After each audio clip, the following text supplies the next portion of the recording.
e vejo o quanto que a gente pode expandir entrando nesse ambiente de mentoria, de mentalidade. Como é que esse paciente estava e onde que ele vai chegar junto com esse cuidado que a gente vai oferecer.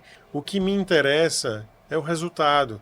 Por uma série de práticas não éticas de algumas especialidades, a gente tornou o protocolo alguma coisa que traz muita desconfiança. O protocolo detox.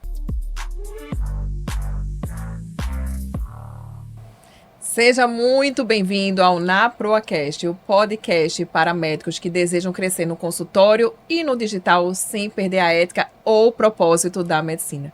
E hoje a gente vai falar sobre o tema Programas de Acompanhamento, Captação e Modelo de Cuidado. Então, vou começar com uma provocação aqui que pode te incomodar. Se você acredita que ser bom médico é suficiente para ter um consultório cheio, esse episódio pode te incomodar, mas eu garanto que vai ser transformador, que você não vai sair mais com a mesma mentalidade que você entrou antes de escutar esse episódio. Vamos falar agora sobre dados concretos que a gente precisa tomar cuidado. O número de médicos no Brasil quadruplicou desde a década de 90 e mais de 60% das clínicas fecham em menos de 5 anos. Então, deixa eu te falar com muita clareza. Boa formação não garante mais o sucesso que a gente imaginava quando a gente entrou na faculdade. E talvez o problema não seja a falta de paciente, mas o modelo de negócio que você está estruturando. E para essa conversa, hoje eu trouxe Dr. Guilhermino Nogueira, médico excelente tecnicamente, excelente gestor, negócios, mentor, e a gente vai falar sobre o currículo dele, que é um currículo vasto. Ele tem a formação em cirurgia do aparelho digestivo, é professor de cirurgia robótica, tem o maior volume de cirurgia bariátrica nos últimos 4 anos no Brasil, palestrante internacional com mais de 7 países que ele já palestrou, é fundador do Instituto Nogueira aqui em Recife, Pernambuco, e fundou a mentoria Scaladoc, que é uma mentoria para médicos que desejam crescer no consultório, ter gestão, ter previsibilidade. Guilhermino, muito bem-vindo ao NaProAcast. É um prazer estar aqui. E o que eu puder somar e contribuir com essa longa jornada de 12 anos trabalhando com medicina, o que a gente aprendeu, o que a gente acertou, vai ser um prazer. Com certeza. E nada acontece por acaso quando a gente vai falar de prospecção. Eu vou falar sobre um tema que muitos médicos acreditam que basta ter competência técnica, ou seja, eu vou fazer uma graduação, vou fazer pós-graduação, vou fazer especialização, cursos, congressos e o paciente vai chegar até a gente. Aí fica lá no consultório sentadinho esperando o paciente chegar. Quais são os erros que você identifica nesse médico que fica se capacitando eternamente, que nunca acha que está pronto e fica esperando o paciente chegar? Quais são os erros e a gente abordar a estratégia de prospecção também? Então, esse é um modelo, André, que a gente foi ensinado. Então, a gente foi ensinado a busque a melhor capacitação técnica, construa o consultório dos sonhos e o paciente naturalmente vai chegar. Essa, na verdade, é uma grande mentira. Eu gostaria que fosse tão simples quanto isso, mas não é, né? O primeiro grande modelo que a gente terminou quebrando na carreira foi aquele modelo de que a gente precisava ficar embaixo das asas de uma grande autoridade, de um grande cirurgião durante décadas e quem sabe talvez um dia, quando ele se cansasse, você poderia ter a possibilidade de assumir aquela posição. Hoje a gente não tem mais essa necessidade. O mundo digital trouxe uma possibilidade nova, que é basicamente você consegue se posicionar, coisa que você fala muito bem, você consegue se posicionar no mercado e simplesmente construir autoridade e conseguir captar esses pacientes, mesmo que você não esteja lá há 20 anos embaixo da asa de alguém. Então a primeira onda que eu digo assim foi a onda do marketing digital, da qual eu fiz parte. Eu fui o primeiro cirurgião digestivo a botar a cara na rede social, só para que você tenha ideia. Não existia Instagram, então só existia Facebook. E é claro que eu errei muito mais do que eu acertei. Mas foram esses erros que me trouxeram a casca necessária, o conhecimento necessário para ir acertando cada vez mais. Então, acho que a primeira grande onda foi a do marketing digital, do posicionamento. Isso me trouxe uma velocidade, uma escala que eu não tinha. Isso me fez correr por fora. Mas hoje eu acho que a gente fala de um momento muito mais difícil para o marketing digital e que a gente pode até explorar aqui. Hoje existem várias dificuldades. Hoje não é mais o oceano azul que eu naveguei 10 anos atrás, 8 anos atrás. Hoje a gente já tem um oceano cheio de tubarões, um oceano com muito mais sangue, um oceano muito mais vermelho. A gente falando da questão da construção de autoridade, a gente tinha uma transferência de autoridade dos nossos chefes. Eu também vivi esse momento, o meu consultório eu comecei em 2014 o meu consultório particular, nunca fiz convênio, sempre foi particular, e foi no consultório de um grande médico conhecido aqui na cidade de Recife, que fui convidada para poder trabalhar lá nesse consultório. E a gente esperava o paciente chegar e hoje o marketing ajuda nessa captação de pacientes. A gente não pode ignorar o marketing, o posicionamento. A gente precisa estar dentro de uma rede social, porém é muito mais competitivo. Só que eu te digo, Guilhermino, o mercado está muito competitivo, mas também nem todo mundo é bom para poder estar lá posicionado dentro de uma rede social. Eu vejo muito conteúdo que é chato, que é cara de agência de marketing, só aqueles posts muito bonitos, mas que não conectam. Ou seja, as pessoas ficam colocando capas, máscaras e não mostram quem são elas. E posicionamento eu falo muito. Quem é você? Quais são os seus valores? Perfeito. Quais bandeiras você defende? É muito além da técnica. Ninguém vai querer saber o porquê que o Tizepatida emagrece. Mas ele quer saber o resultado. Isso. Como que eu faço para poder chegar lá? Exato. Essa era do marketing a gente pode abordar assim. E antes da gente falar do marketing, tem estratégia de captação que é bem efetiva, que foi um dos pontos que a gente viu no seu evento presencial, que eu participei, excelente, o Escaladoc, sobre os referidos. Isso. Vamos entrar nesse mérito dos referidos, porque a gente que é médico, a gente tem medo de pedir indicação. Medo por conta da ética. Sim. E medo também porque a gente não foi formado para poder pedir indicações para pacientes. O que é o referido, para quem não conhece aqui? Referido é o seguinte, é você ter algum paciente que se beneficiou do seu cuidado e você pedir uma indicação. Exemplo, Guilhermino chegou aqui no podcast através de uma indicação de outro colega que já fez um podcast aqui conosco. Conta sobre essa estratégia dos referidos e Perfeito. Por que ela é importante para a gente poder ter essa captação de forma ética dos pacientes. Qual é a grande dor hoje dos médicos, né? E eu estava conversando com o meu gestor de tráfego ontem de manhã, fiz uma reunião de alinhamento com ele. E ele disse, eu não sei o que está acontecendo, mas a gente está explodindo. Né? A gente tinha, por exemplo, da sua área de cirurgia do aparelho digestivo, de cirurgia bariátrica, a gente tinha 2, 3 cirurgiões. Hoje eu tenho 25. As pessoas começaram a ir para o tráfego pago agora e estão descobrindo que através do tráfego pago existe um custo elevado para captar um paciente, que é o que a gente chama de CAC, né? O custo de aquisição de um cliente. Tudo que você gasta com marketing, tudo que você gasta com anúncios, tudo que você gasta com agência vai compor o seu custo para colocar um paciente na sua frente. Hoje a gente trabalha com uma linha muito diferente. Eu não desprezo o tráfego, eu não desprezo o orgânico.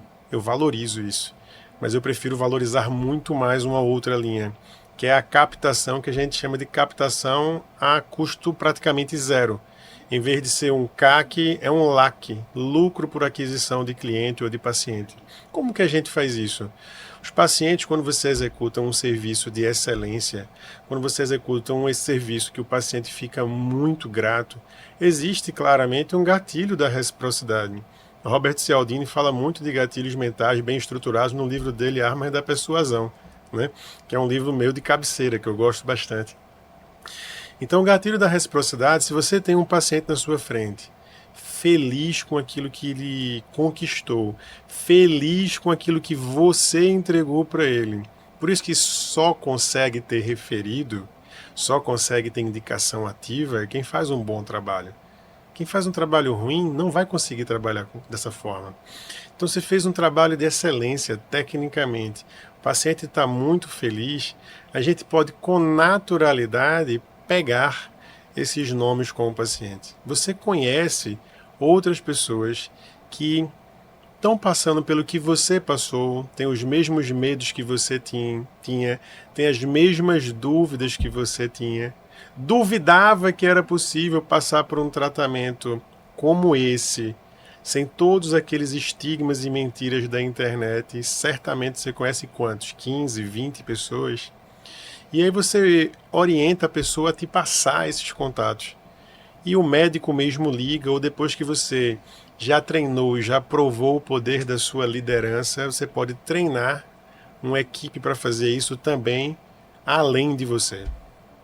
Essa estratégia que a gente fala do referido é o seguinte: naturalmente, os pacientes já indicam a gente. Sim. A diferença da estratégia é que você vai ativamente com um paciente que está muito grato pelo seu trabalho, que teve um benefício real. Isso. Naturalmente, você vai pedir para ele. Aí, quando você pede, opa, aí o paciente vai lá na lista, lá do celular, e vai lembrar de outras pessoas que podem ser beneficiadas. E a gente tem que lembrar também da validação. Eu queria que você falasse da validação, porque o que é que acontece? A gente vai pegar essa lista de potenciais pacientes que o paciente da gente indicou, só que, do nada, a gente não vai poder ligar para essa lista. Olha, porque fulano indicou, você que é cirurgião bariátrico, que trabalha com obesidade, sabe que a obesidade tem um certo pudor das pessoas, um certo receio. Isso. Como que você valida? A gente chama de validação, tá? A validação é a pessoa que você pegou o nome, você não vai ligar do nada, mas o paciente vai dizer, olha, você tem interesse, você quer, você acredita que pode se beneficiar. Então, explica como que você faz aí na prática para as pessoas compreenderem. Dando primeiro essa visão global do que é o referido, é um sistema ativo de indicação. O que o médico antigo sempre viveu foi o sistema passivo, o famoso boca a boca. O marketing veio e meio que bateu muito no sistema passivo, dizendo que você pode se posicionar, você pode atrair ativamente pacientes de maneira orgânica e você pode atrair pacientes de maneira paga com o tráfego. E agora a gente volta para um sistema ativo agora de indicação, não é mais o boca a boca somente, onde eu ativamente vou buscar esses pacientes. Falando de validação, não faz sentido, afinal a gente não é telemarketing de nenhuma telefônica, de estar ligando para as pessoas sem nenhum conhecimento de que você entrará em contato. Então a gente segue uma rotina estruturada, um passo a passo, em que esse paciente que indicou aqueles 10 nomes, por exemplo, deu para você 10 contatos, ele vai mandar uma mensagem ou um áudio ou entrar em contato com aqueles pacientes, dizendo qual foi a experiência dele, o que é que ele realmente está vivendo e perguntando para aquele contato, aquele amigo dele, aquela da rede de amizade dele, se o médico dele pode entrar em contato. Então você imagina, né, quando você tem uma indicação boca a boca, é muito mais simples a conversão de um paciente do que de alguém que ele vem do tráfego. Por quê? É óbvio. Aquele paciente que está vindo de uma indicação, seja passiva ou ativa, ele tem um índice de confiança muito maior. Afinal, foi uma pessoa da rede de relacionamento dele que disse, pode ir. Eu fui, funcionou e eu confio nesse médico. Então vejo o índice de confiança que o paciente chega para mim é absurdamente alto. Quando vira uma chave que o que você está fazendo é muito mais pelo paciente do que por você, você consegue fazer isso colocando o ego de lado, o orgulho de lado. A grande questão do médico, o médico não está acostumado a ouvir não. O médico está acostumado a se colocar num pedestal, onde ele é o rei da cocada preta e todo mundo vem até ele. Ele vai construir uma clínica de milhões, o porcelanato mais fino, o aroma mais agradável, vai colocar um cinto da Gucci, vai colocar um sapato refinado, um Ferragamo, vai tirar 3 fotos de alto padrão e os pacientes vão atrás dele. Na minha visão, isso é uma furada, né? Eu acho que estimular o gatilho da reciprocidade, trazer pessoas que têm um alto índice de confiança em você e você verdadeiramente mostrar para aquelas pessoas que você pode ajudá-las é o melhor caminho. E se alguém, por acaso, não for educado ou for grosseiro durante uma ligação, durante um contato, tá tudo bem, faz parte. Quando você entende que você ligou, você entrou em contato para ajudar aquela pessoa e ela não quer ajuda, tá tudo bem. Mas você vai conseguir ajudar muitas outras pessoas. Quando você coloca o dinheiro em segundo lugar, o faturamento em segundo lugar, e você realmente passa a servir as pessoas, muda uma chavinha na cabeça. Esse ego vai um pouco embora, esse pedestal vai um pouco embora, e você começa a viver uma vida diferente. Essa tua consideração sobre a gente receber o não, isso é muito da questão de. Não diria somente de ego, mas assim, eu acredito que não. Mas é porque a gente, enquanto médico, sempre foi acostumado a tirar excelentes notas, a ter destaque. E quando a gente vai para a parte de gestão e vendas, a gente tem que entrar na sandalinha da humildade Total. novamente e Exato. perceber que venda é muito mais do que não, do que sim. Isso. E tá tudo bem. Às vezes o não é pra gente, não é pessoal. É o não Isso. pra ele mesmo. E quando a Isso. gente vira essa chave e dizer assim, nossa, que pena que ele não foi pra consulta com a Isso. gente, porque ele Isso. pode cair na mão de um picareta. Exato. Exatamente. É uma coisa que você falou, né? A gente usa muito a expressão. Você fez 6 anos de medicina, mais 5 a 6 anos de residência, às vezes fellow, às vezes foi para uma outra especialização, vive se atualizando. Você passou 10, 12, 15 anos estudando para virar um faixa preta daquela área. Você tem que ter a humildade de dizer assim, em vendas, eu agora vou tirar a minha faixa preta, eu vou botar a minha faixa branca e vou aprender. O que muitos médicos esperam é uma ilusão de achar que vão fazer só um curso no final de semana e vão aprender a vender, ou que eles vão conseguir somente com um livro, 2 livros, eles vão conseguir a partir de agora ser o melhor vendedor da história. Não vai. Você tem que se dar a chance de insistir, de errar, de aprender, de ter alguém guiando e liderando você nessa jornada. Alguém que já passou pelo que você está passando e alguém que já chegou onde você quer chegar. Esse é o verdadeiro valor de um alguém liderando você. Essa mentalidade da gente, quando expande, muda completamente. O Guilhermino é mentor, eu também sou mentora. Tenho um mentor que a gente se inspira, que percorreu essa jornada, que encurta o nosso tempo e que amplia as nossas possibilidades. Esse poder do ambiente que a gente vive não é teórico. Eu já fui dessa mentalidade de achar, nossa, que papo mais de coach, de achar que é o ambiente. Mas não, isso é muito real. Eu sou uma pessoa que gosto muito da questão concreta mesmo e vejo o quanto que a gente pode expandir entrando nesse ambiente de mentoria, de mentalidade. E vendas é sobre isso. A gente tem que ter técnica, mas também tem que ter inteligência emocional para poder ter o aprendizado contínuo, para poder receber o não, para a gente poder evoluir a cada dia. Então, até os melhores mentores em vendas continuam evoluindo, continuam aprendendo com outros mentores. E sobre a gente falar de prospecção, um detalhe muito interessante que você falou é sobre a ligação do WhatsApp. Por que a mensagem do WhatsApp pode não ser tão boa para conversão? Eu já tenho uma resposta, mas eu quero te escutar. É engraçado porque isso é muito disruptivo, né? A gente fala em 2026, eu sou um cara que fiz computação antes de fazer medicina.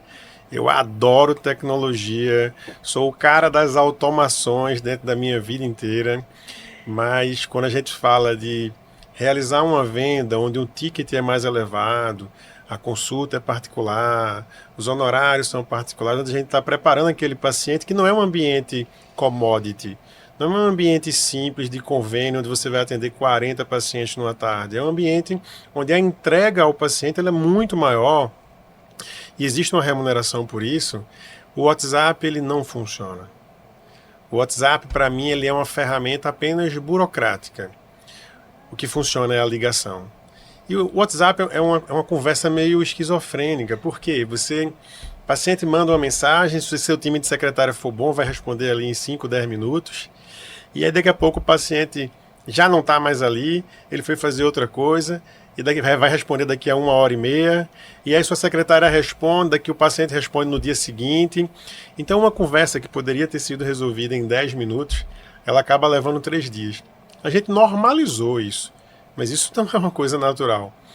Pega o telefone, liga e resolve em 10 minutos. Ou é um sim, ou é um não, e está tudo bem. Mas está resolvido. Seja um lead, seja uma indicação, seja um referido, está resolvido ali em 10, 15 minutos. E a secretária esvazia a mente e parte para a próxima ação. Você falando, eu penso muito dessa forma também. Pior do que o sim ou não é o não sei.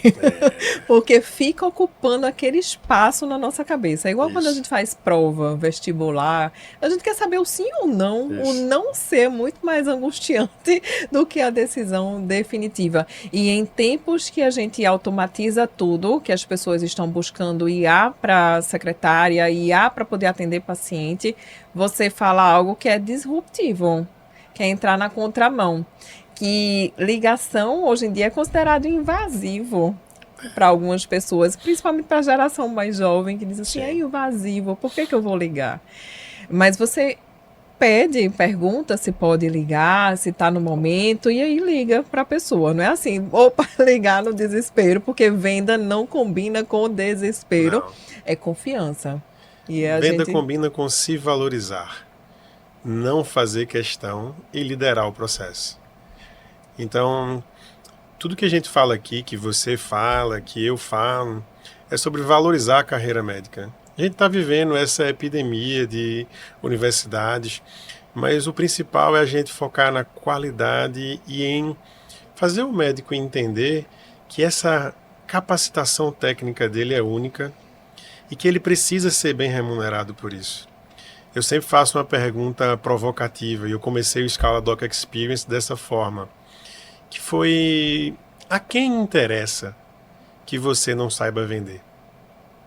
A quem interessa que você sinta vergonha de vender? Só tem 2 players que se interessam por isso, que são as operadoras de saúde, e você está vendendo o seu tempo para elas, só que está vendendo barato, e são as grandes redes hospitalares. Só a eles que interessa isso. Eu acho interessante porque tem muita inocência no meio médico que fica muito feliz e se sente muito reconhecido por muitas vezes ganhar uma cesta de final de ano com um vinho e um queijo. Isso não é reconhecimento. Você vendeu o seu tempo barato para ele o ano inteiro e ao final ele te deu uma migalha. Acredite, pode ser muito melhor do que isso. Esse modelo de vender hora, a gente fala com muita ética que isso pode esgotar a nossa saúde mental, a nossa saúde Sim. física. E o modelo de consultas também vem evoluindo ao longo dos últimos anos. A gente está saindo do modelo de consultas avulsas e entrando num novo modelo de cuidado, em que a gente constrói previsibilidade, mais resultado para o paciente, mais autoridade para a gente também. Esse Sim. novo modelo de cuidado que a gente enxerga hoje em dia é o que muitos comunicam como programa de acompanhamento, como plano de cuidado, linha de cuidado. Só que existe muito ruído, muito burburinho quando vai se falar disso e vários equívocos que eu vejo que podem destruir a nossa autoridade. Podem não destruir, mas diminuir a autoridade que a gente está querendo construir e o resultado que a gente deseja. Aí a gente vai falar sobre esse modelo de cuidado, Perfeito. que é o programa de acompanhamento ou linha de cuidado. O que é que você considera que é um dos maiores erros dos médicos que cometem ao tentar estruturar programa de acompanhamento sozinha, só porque escutou do outro colega que vem fazendo de orelhada? Então, o que é que você considera de erros aí? Eu acho que tem um erro clássico que passa pela premissa de estar mais interessado em ganhar dinheiro do que em entregar resultado, né? Então eu acho que Infelizmente, hoje na medicina isso é muito comum, né? Faz parte do ambiente que a gente está vivendo e a gente está aqui para combater isso. O médico está mais interessado, alguns médicos estão mais interessados em entender somente o modelo de negócio que fatura, mas não estão interessados em entender o modelo que entrega resultado. E o que eu falo programa de acompanhamento é uma ótima maneira e uma ótima estratégia para você entregar mais resultado aos pacientes. E não somente para você faturar mais. Óbvio, é um modelo que entrega para você recorrência, entrega margem de lucratividade e entrega uma escala onde você também para de vender somente o seu tempo. Mas muito além disso, é um modelo que entrega mais resultado e eficiência para o paciente. E por isso, porque entrega mais resultado e mais eficiência, deve ser melhor remunerado do que a consulta avulsa. Afinal de contas, você vai ter ali um médico liderando todo um time multidisciplinar e levando aquele paciente para o resultado desejado. A gente pega na mão do paciente e leva o paciente do ponto A para o ponto B através de uma linha de cuidado, seja ela uma linha de cuidado cirúrgica ou seja ela uma linha de cuidado completamente clínica. E outro erro que eu vejo também é sobre pensar que modelo de acompanhamento, programa de acompanhamento é igual a pacote de consultas. Sim. E dá um descontão. Ou seja, esse é clássico, leve né? 3 e pague 2. Um dos maiores erros que eu vejo. Como que você vai vender um modelo de cuidado em que você vai precisar ter mais energia para cuidar daquele paciente e você vai descontar a sua hora? Não tem sentido essa desvalorização. Mas o médico, eu penso assim, antes de ele pensar num programa de acompanhamento, ele precisa primeiro se valorizar. Porque senão ele não vai conseguir construir um programa com um valor agregado muito maior. E o programa de acompanhamento, ele precisa ser construído desde o momento zero, a partir da premissa, como é que eu posso construir mais resultado para o meu paciente com o menor esforço possível dele. Não dá para ser a premissa de como é que eu posso faturar mais. E sim, é como é que eu consigo construir o melhor resultado possível para o meu paciente. Você constrói o programa de acompanhamento assim, e inevitavelmente você vai construir mais resultado financeiro para você. E você falar assim, programa de acompanhamento não é só 3 consultas comigo, uma com nutricionista e pronto. Isso é comoditização do nosso trabalho, Sim. que continua sendo consulta. Quando a gente fala de programa, que você falou muito bem, é sobre a gente pensar como é que esse paciente estava e onde que ele vai chegar junto com esse cuidado que a gente vai oferecer. Porque é um acompanhamento, Sim. é um acompanhamento ativo. Sim. E o que é importante que você vê para estruturar um programa de acompanhamento? Eu vou responder isso citando já essa sua resposta anterior. Será que são 3 consultas com a Nutri, 3 com o professor de educação física? Na verdade, o programa de acompanhamento ele não deve ter uma limitação de quantidade de consultas. Como é que eu vou dizer para o paciente que é suficiente que ele tenha uma consulta a cada 2 meses com a Nutri? Mas será que o paciente A é igual ao paciente B? O que me interessa é o resultado. É tirar o paciente do ponto A e levar ele para o resultado que ele deseja no ponto B. Como eu vou construir isso? Depende de cada paciente. Para alguns eu vou ter que utilizar ali 3, 4, 5, 6 encontros com a nutricionista. Para outros, 8, 10. Para alguns pacientes vão precisar de várias suplementações injetáveis do ponto de vista ético e sério, na área de soro azul. Para outros pacientes, eu não vou precisar tanto. Para alguns pacientes, eu vou precisar de um professor de educação física muito mais ativo. É alguém que não tem tanta experiência, que se desmotiva fácil na academia. Então o treino de musculação tem que ser diferente, trocado a cada 20, 30 dias, para o outro a cada 45 dias. O cerne é entender que programa de acompanhamento a gente está produzindo resultado no paciente, caminhando para chegar no resultado, e não aquele pacote de consultas. São X consultas por mês. Depende do que esse paciente que está na minha frente precisa. Então isso é muito flexível. Inclusive, essa palavra pacote é proibida no Instituto Nogueira. Não existe a palavra pacote, por quê? Porque lembra que parece que eu estou na CVC, nada contra, adoro a CVC, mas comprando pacotes turísticos, né? Quando eu falo de pacote, se eu tiver uma xícara aqui no valor unitário de R$ 10, um pacote de 10 xícaras não pode ser 100. Um pacote de 10 xícaras tem que ser mais barato. Eu tenho que ter um desconto, né? E outra palavra que a gente não fala no Instituto é protocolo.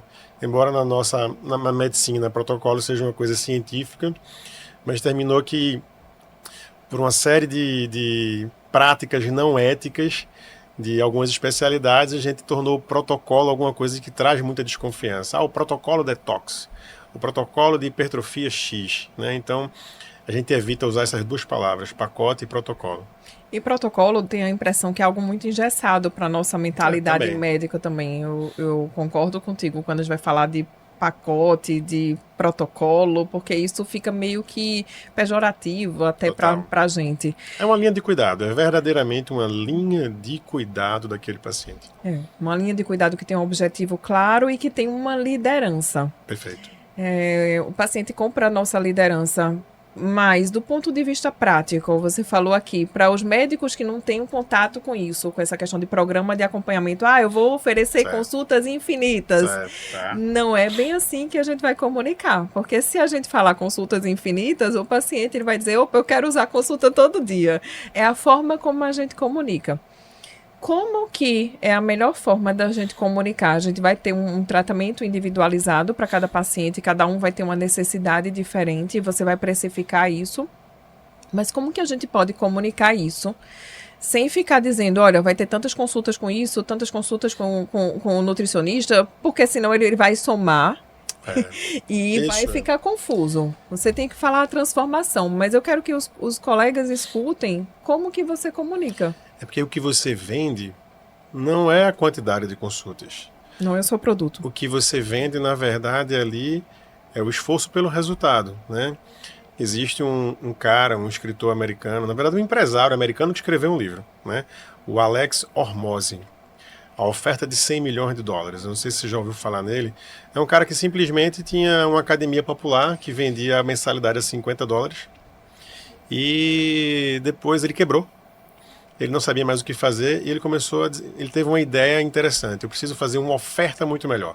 Essa oferta de $50 por mês não está atraindo ninguém. E ele passou a vender um programa de 6 semanas dentro da mesma estrutura da academia, ele não mudou nada. E esse programa de 6 semanas de emagrecimento dentro da academia dele custava $600, $599. E a academia dele cresceu absurdamente, ele lotou a academia, e lotou a segunda, a terceira, a quarta. Ele começou a vender essa mentalidade, essa equação de valor, que é como ele chama, para diversos outros negócios. Hoje ele é um multiempresário que fatura mais de $200 milhões. No livro que ele escreveu, a equação de valor está descrita assim. São 2 variáveis em cima e 2 variáveis embaixo dessa equação. Então a gente precisa aumentar os que estão em cima e diminuir as que estão embaixo para a gente aumentar a percepção de valor. A que está em cima está lá. Qual é o resultado desejado daquele paciente? O que o paciente que está na sua frente quer? A outra que também está em cima é você demonstrar para ele, e toda a nossa fala quando a gente está com o paciente é descobrir qual é o resultado desejado, entender de maneira ética se você realmente consegue oferecer aquela solução que leve aquele resultado desejado, a probabilidade de sucesso percebida. Primeiro, qual é o resultado? Segundo, se eu fechar com esse doutor, qual é a probabilidade de sucesso que eu vou ter? Como é que você consegue isso? Através de várias provas sociais com a maior similaridade possível com a história daquele paciente. Provas sociais verdadeiras. Na parte de baixo da equação, a gente tem 2 coisas. Qual é o esforço e o sacrifício? Quanto mais você reduzir a percepção de esforço que aquele paciente vai ter e de sacrifício que aquele paciente vai ter, mais sucesso você vai ter em entregar uma percepção de valor diferente. Então a fórmula do Hormozi, ela é muito completa para a gente entender assim, o que eu entrego para você não é um pacote de consultas, ou eu só estou mudando aqui a semântica, não estou chamando de pacote, mas eu estou chamando de programa, e o que eu entrego para você é uma série de consultas ilimitadas, não. O que eu entrego para você é a minha liderança, e se você se comprometer, a gente vai chegar nesse resultado. A gente também não pode ir para o extremo de garantir resultado, não é ético fazer isso, mas a gente pode garantir esforço. A gente vai usar todos os meios baseados em evidências para que a gente consiga lutar por esse resultado. E aí você tem as minhas provas sociais. Então a percepção de valor do paciente explode. Raramente eu preciso sequer tocar em quantidade de consultas. Não tem isso. E quando eu toco nesse assunto, eu digo, quando o paciente pergunta, eu digo, não tem uma quantidade definida. Sabe quantas consultas você tem no seu programa com a nutricionista? Ela, não, doutor. Quantas eu achar que sejam necessárias. Porque a minha preocupação genuína está que você tenha resultado. Então, se eu achar que você precisa de 1 a cada 15 dias, eu vou determinar que seja 1 a cada 15 dias. Então, isso está sob meu controle. Por quê? Porque eu sou o líder daquele paciente. Pode ser um paciente mais simples, ou pode ser um mega empresário que fature 150 milhões de reais por mês, não importa. Eu, naquele setor, eu sou o líder do cuidado daquele paciente. Eu sou o líder da saúde daquele paciente. Excelente. E quando a gente vai falar de liderança, é muito importante também que a gente mostre os resultados. Porque às vezes o ser humano esquece os resultados que teve e a gente precisa mostrar objetivamente isso. No teu caso, a gente tem medidas muito objetivas. Porque o paciente trabalha com programa de obesidade para poder perder peso. Como que a gente pode ter métricas para poder diferentes áreas? Eu sei que você é mentor, você tem diferentes mentorados.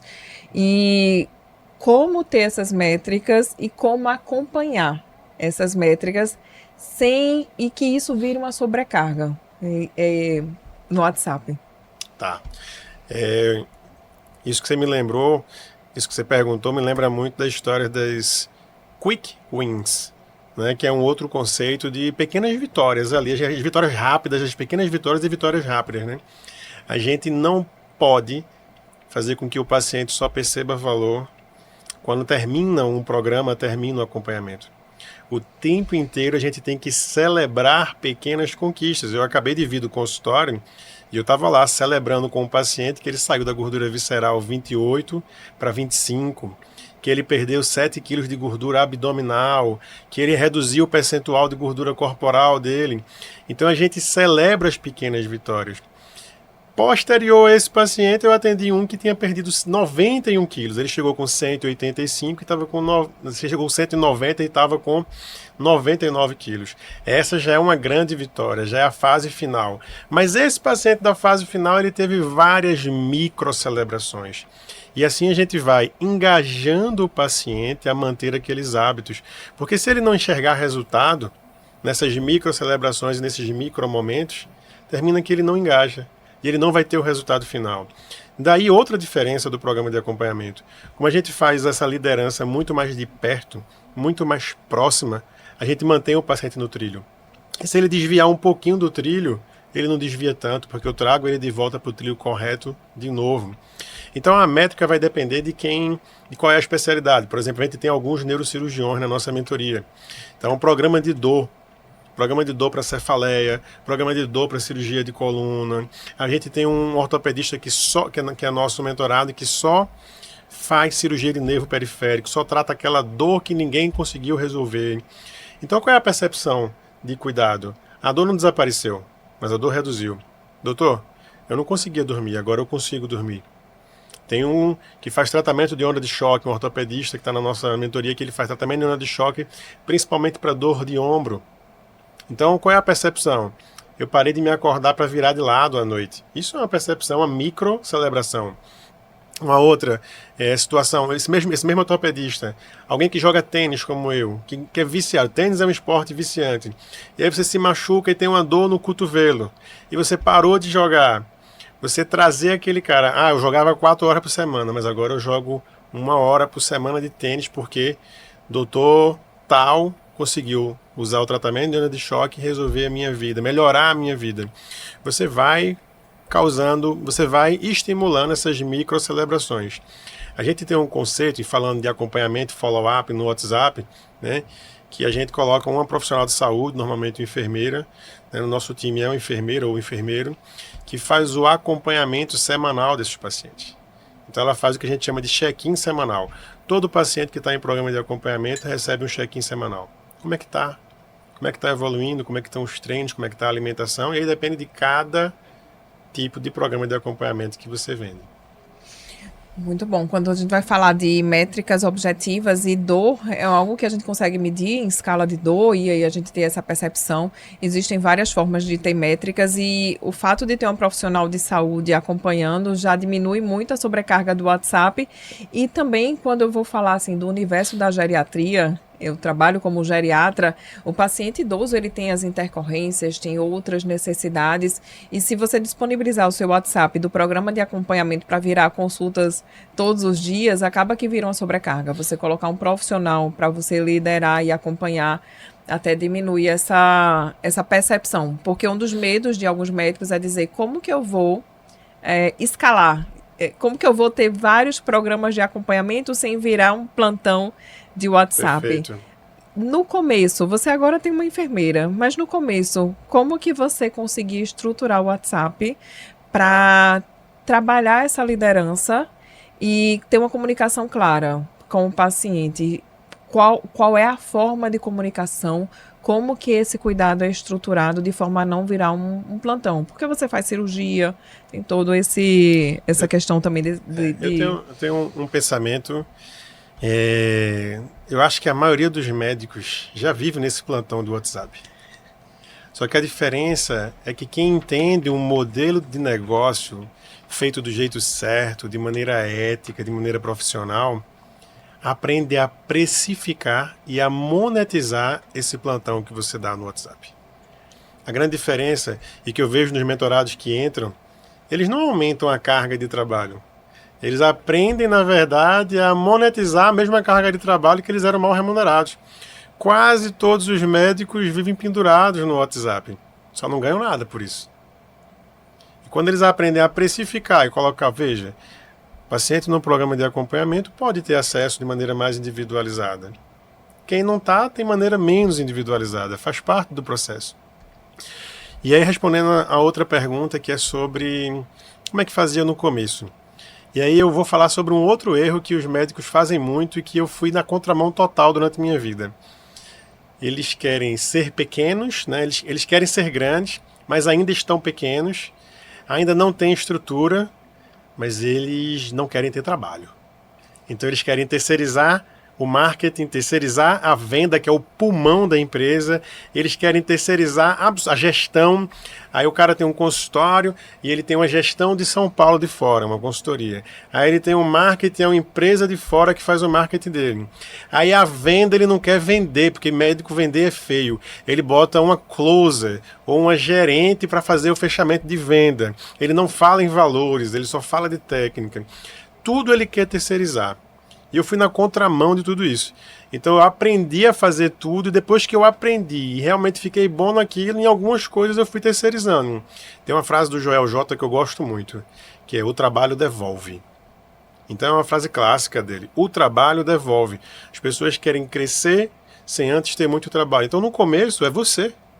Não tem outro caminho não. Ah, mas sou eu? Sim, é você. Qual é a outra opção? Uma outra opção é ficar no plantão. Fica no plantão, fica no sobreaviso, fica a vida inteira com plano de saúde. Seja feliz, não tem modelo errado. Tem um combinado certo. Se você acha isso bacana, não está errado. Seja feliz. Eu não convenço ninguém a ser ambicioso. Pelo contrário, a única coisa que eu não sei ensinar é alguém a ser ambicioso. Agora, se você tiver ambição, eu consigo te mostrar o caminho. Uma ambição é bem diferente de ganância. Totalmente. Ganância é quando a gente fere os nossos valores e vai por cima Perfeito. de tudo. E a ambição é você querer crescer. Perfeito. Porque aí, você falando do Joel, eu vou falar agora do Flávio Augusto, Sim. de dizer que estabilidade não existe. Exato, ou você está subindo ou você está descendo. Exato. Mas, do ponto de vista ético, a gente está aqui brincando nesse sentido com frases, mas é para a gente poder ter essa mentalidade de que realmente o trabalho, no começo, você precisa ter. Até porque, como que você vai transparecer, você vai passar para os seus liderados, para uma secretária, o modelo que funciona, que dá certo. Você precisa viver isso para você passar. Perfeito. E você passou por essa transição sobre a questão das crenças que a gente tem.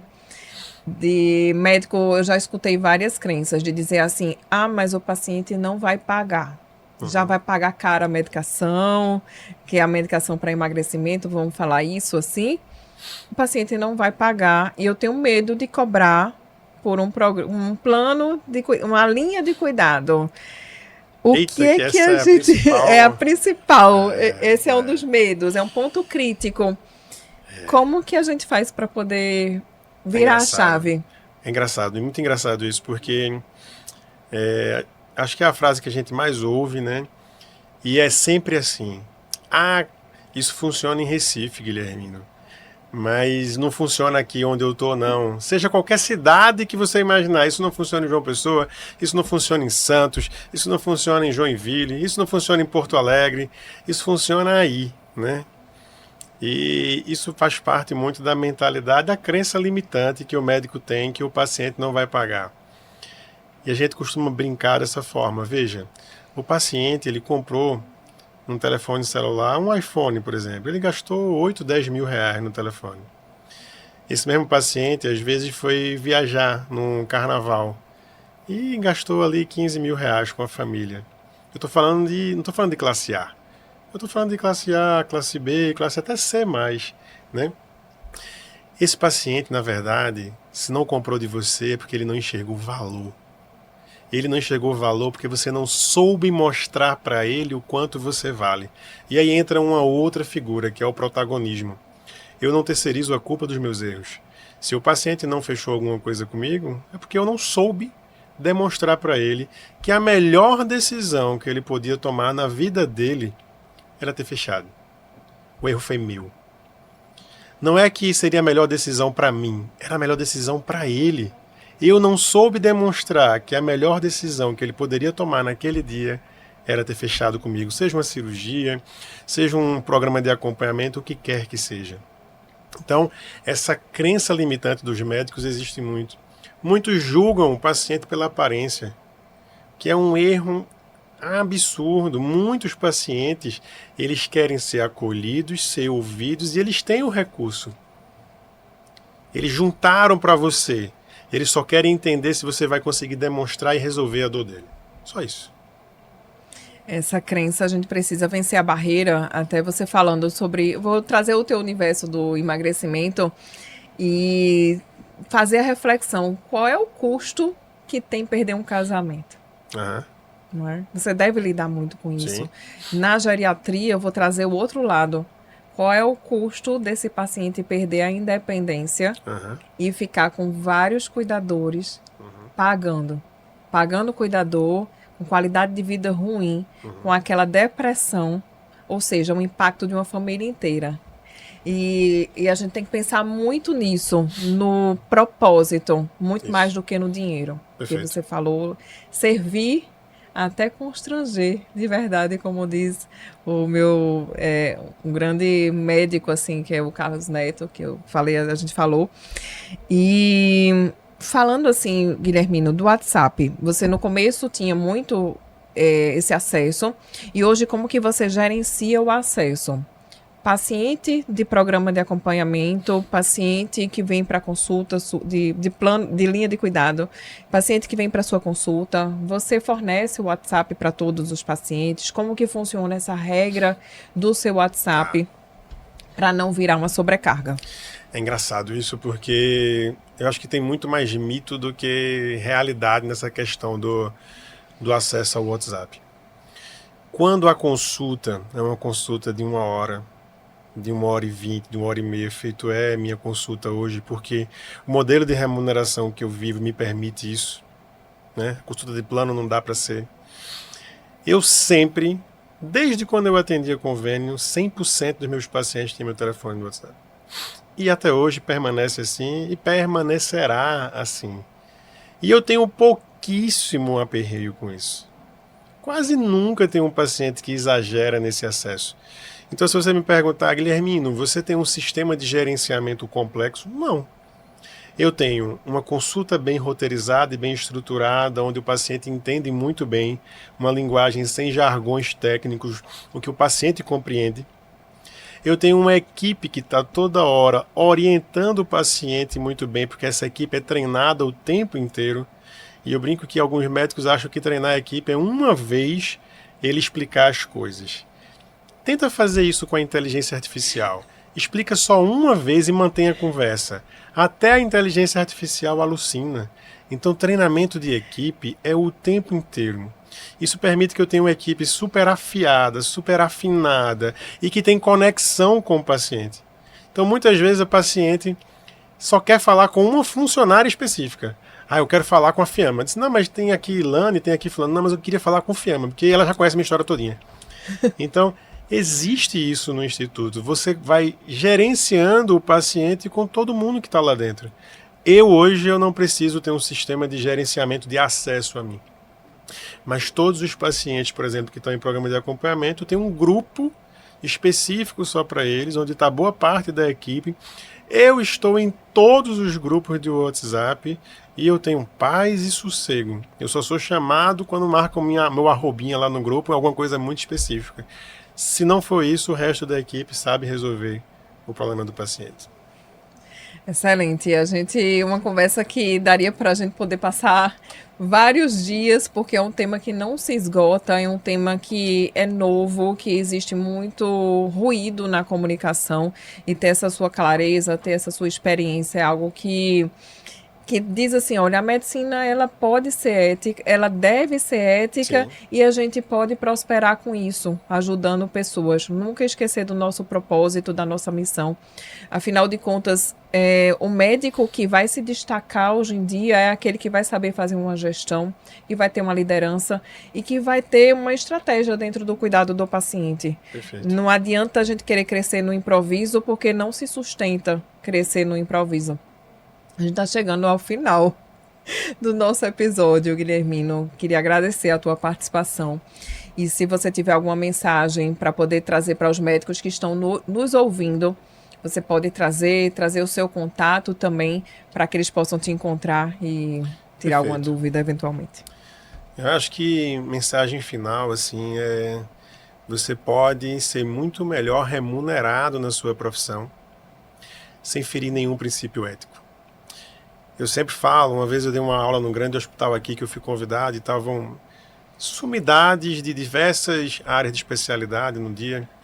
E eu disse, veja, a culpa de um crescimento de tanta gente ruim que está vendendo na internet, de tantos protocolos negativos e de tantas pessoas que feriram a ética e estão fazendo mal aos pacientes, a culpa, vocês sabem de quem é? Todo mundo ficou se perguntando, a culpa não é deles, não? Eu disse, não, a culpa é de vocês. O profissional que é ético, que é sério, que é bom, aquele cara que é estudioso, a culpa dos ruins estarem tomando o mercado é porque esses aí não aprenderam a se posicionar, não aprenderam a vender, ainda estão achando que isso é errado. É isso que dá espaço para aqueles outros prosperarem. Qual é a solução? A solução não é como todo mundo imagina, na minha visão, que os CRMs fiquem atrás e consigam punir, que façam isso também. Mas a solução, na minha visão, é quando você, que é sério, ético e competente, ocupar esse espaço, esses outros vão desaparecer. E o seu contato, você quer deixar? Pode seguir lá no Instagram, Escaladoc, que é a nossa mentoria para médicos, e o DR Guilhermino Nogueira, que é o meu perfil pessoal. Excelente, muito obrigada. E eu que agradeço o convite, tá? Excelente partilha. Sempre que eu sento aqui, eu aprendo muito e a gente partilha muita experiência. E no final das contas, não é sobre a gente culpabilizar o outro, é sobre a gente se autorresponsabilizar e dizer, eu decido que eu vou ter sucesso, que eu vou Perfeito. prosperar e fazer o melhor e buscar isso. Não adianta reclamar, né? Isso. A gente precisa buscar essa solução com pessoas éticas, com pessoas sérias. E estamos chegando ao nosso final do NaProAcast. Se você nos acompanhou até aqui, parabéns por sua decisão. Eu espero que você tenha decisões a partir desse episódio, que você mude a sua vida, a sua carreira, que você consiga prosperar e trazer mais resultado para os pacientes, porque o sucesso financeiro, ele é uma consequência do quanto que a gente transforma vidas. Siga o nosso canal e ative as notificações para você não perder nenhum episódio do NaProAcast. Te vejo no próximo episódio.